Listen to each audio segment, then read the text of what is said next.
Hello, my name is Scott Elliott, and today we're going to be talking about ProPresenter 5 messages and countdowns. Okay, so if we go up over here to the message center, if you look up top here, we can see messages, countdowns, message 1, and if you scroll down, we could add or subtract some of these. So we're going to go ahead and start with messages. Over on the right hand side where it says tokens, I'm going to scroll down until I find the word message. I'm going to go ahead and bring it in here. Okay, once I do that, I can go ahead and click on my edit button. I could type in whatever I want in here. I could also decide how many seconds I want this to display for. And then if I go over here to this button over here, I can say how I want it to come in. So let's say I want it to come in bottom right.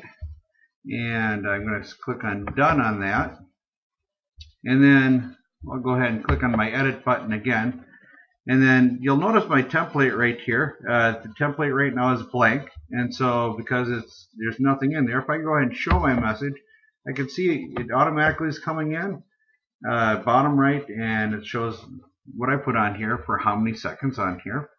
But now let's go ahead and look at maybe some difficulties of why you'd want to change things around. So first thing I'll do is I'll put some words in here.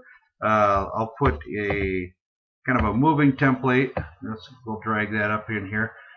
This one actually I just changed the time and speed of this and also the color off of a default template, which we can talk about in a different video.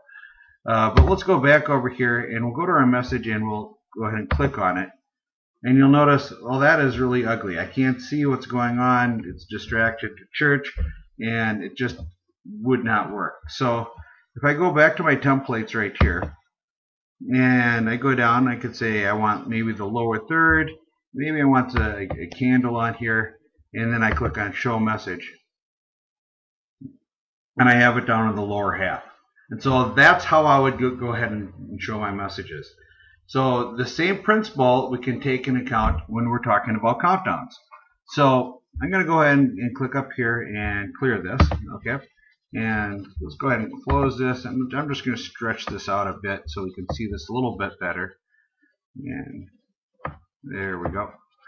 Okay, and we'll go ahead and click on our messages again. We'll go to countdowns this time. We could type in whatever we want here. And then, of course, we can bring in our countdown. So hours, minutes, seconds. And so here's our countdown. And I will just put New Hope Church. Worship starts in. And then down below here, I can say when is it going to actually start, AM or PM, or countdown. Or I could go ahead and say, hey, you know what? It's just going to start within 30 seconds or 60 seconds or whatever, or 600 seconds.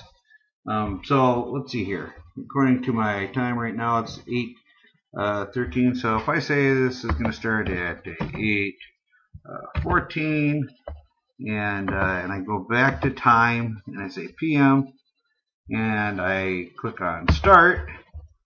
You see I have just a few seconds left. If I click on Show Message right here, with the template that I've added, you can see the message that and when it's going to start within 30 seconds. Now, also, just like I said before, if we actually added video to this, or let's see here, if I take this off, let's go ahead and clear all this right now. And let me grab a video. Okay, so we'll grab maybe this video right here. Okay, so let's say we had a video that we already had attached here. We can click on Show Message. This is our rock. There's nothing special about it. I'm going to go ahead and pause it. But you can see we can adjust the template. That's covering that up a little bit. We can adjust, obviously, the template to make it even smaller for the different templates that are used here. Or, of course, we can have zero template at all, but have it all the way down at the bottom. So that right there, in a nutshell, is how you would go ahead and set up your countdowns as well as your messages. So I hope that this video was helpful.